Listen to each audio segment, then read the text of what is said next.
آج کے پیشہ ور خطیبوں سے نہ پوچھیں کہ صحابہ کون ہیں، اور مورخین سے نہ پوچھیں صحابہ کون ہیں، قرآن سے پوچھیں صحابہ کون ہیں۔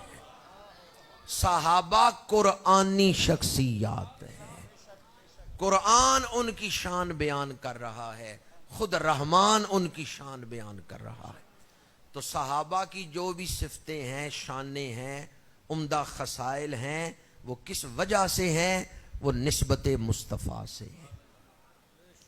یہ جو لفظ آیا والذین معہ، اس نے بتایا ہے کہ آگے جو صحابہ کی سیرت بیان ہوئی ہے یہ انہیں ملی حضور کی بارگاہ سے ہے، یہ معیت کا رنگ چڑھا ہے۔ اور اس سے یہ بھی پتہ چلا کہ جو مقابلے کے وقت کافروں پر سخت نہ ہو وہ حضور کی محفل میں بیٹھنے کے قابل نہیں، جو آپس میں رحم دل نہ ہو وہ حضور کی محفل میں بیٹھنے کے قابل اہلیت نہیں رکھتے، جو خدا کی رضا کے لیے رکوع و سجود کرنے والے نہ ہوں وہ محفل و مجلس محمدی کے لائق نہیں۔ جن لوگوں میں یہ صفتیں نہیں تھیں حضور نے انہیں اپنی مجلس سے نکال دیا تھا۔ علماء جانتے ہیں چند لوگوں کے نام لے کر حضور نے انہیں مسجد نبوی سے نکال دیا تھا جن میں یہ صفتیں نہیں تھیں۔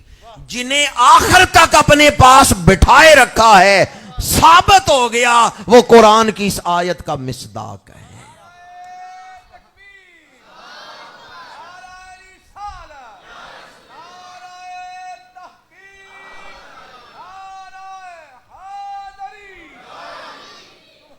جن میں یہ صفتیں نہیں ہیں وہ تو محفل نبوی کے لائق ہی نہیں ہیں۔